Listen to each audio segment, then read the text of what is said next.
memantau dan menganalisa aliran dan perkembangan ekonomi domestik dan antarabangsa, menggubal strategi untuk mengekalkan pertumbuhan ekonomi dengan menggalakkan pelaburan dalam dan luar negara, mengenal pasti cara untuk mengawal keadaan inflasi dan merancang strategi untuk memastikan pembekalan yang kukuh ekonomi kenaikan harga minyak, komoditi dan makanan, menilai semula kaedah atau sistem pemberian subsidi dan kawalan harga bagi mengurangkan gangguan dalam ekonomi dan merangka satu jaringan keselamatan sosial yang komprehensif bagi mengurangkan impak terhadap golongan berpendapatan rendah dan sederhana.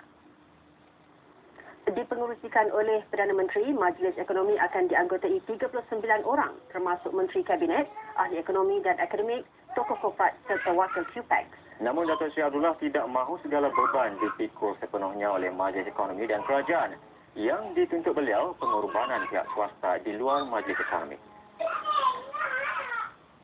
Mesti ada juga satu pendekatan menunjukkan masa susah kita semua sama-sama susah.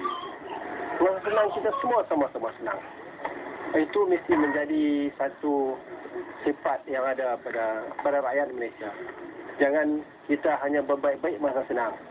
Masa susah semua lari-lari. Beliau turut melontarkan beberapa cadangan lagi yang boleh dilaksanakan oleh pihak swasta. Antaranya termasuk pemilik kompleks perniagaan untuk menurunkan kadar sewa kepada penyewa, terutamanya peniaga kecil-kecilan serta pemilik tempat letak kereta, mengurangkan kadar bayaran yang dikenakan. Langkah itu hanya untuk tempoh sementara, iaitu sehingga keadaan ekonomi kembali pulih.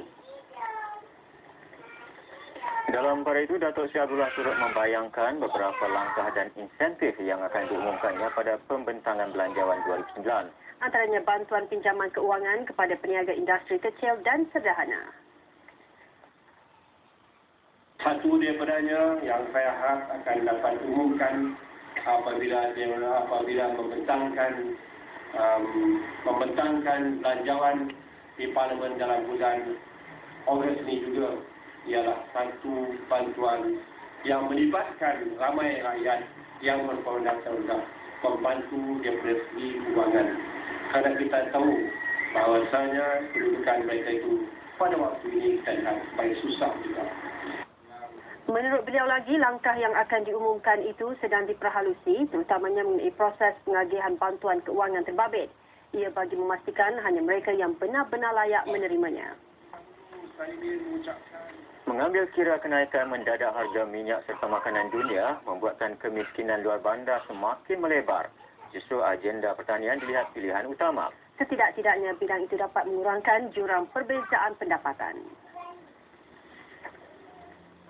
Pertanian dilihat cabang sesuai dan Malaysia mengambil langkah proaktif menjadikan pertanian enjin ketiga pertumbuhan ekonomi negara melalui RMK9. Penggunaan teknologi moden serta perladangan komersial berskala besar mampu meningkatkan pengeluaran produk dan sekaligus menambah pendapatan isi rumah. Perdana Menteri berkata demikian ketika merasmikan persidangan Parlimen Commonwealth ke-54 di Ibu Negara. Teks ucapannya dibaca timbalannya Datuk Seri Mohamad Najib Tun Razak. The price of oil has skyrocketed to levels never reached before. The price of food is increased above and beyond normal affordability. And as a result, certain groups are entirely dependent on government subsidies just to get by. Tambah beliau, kenaikan mendadak harga bahan bakar dan makanan memberi kesan besar kepada negara dan rakyat. Ia juga mengancam kestabilan agama. Ini kerana forum sedemikian diibaratkan sebagai bermain dengan api.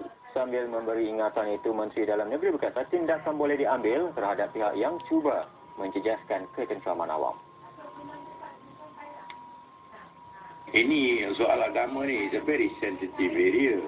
And you bermain dengan api yang kecil, yang kita ingat sebagai salah satu unsur kebebasan dan kita hak kita.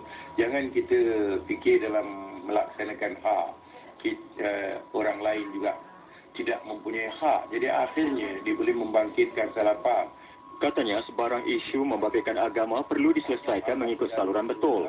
Sebaliknya, perbincangan terbuka hanya akan membangkitkan salah faham atau ketegangan. Beliau mengulas forum anjuran Majlis Peguam 9 Ogos ini bertajuk Menganut Islam, perkara 121-1A Perlembagaan Persekutuan menilai semula kes Subashini dan Syamala.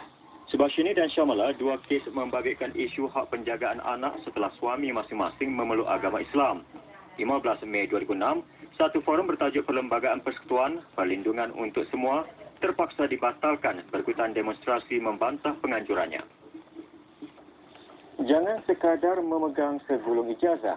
Seorang sarjana perlu menjadi pemikir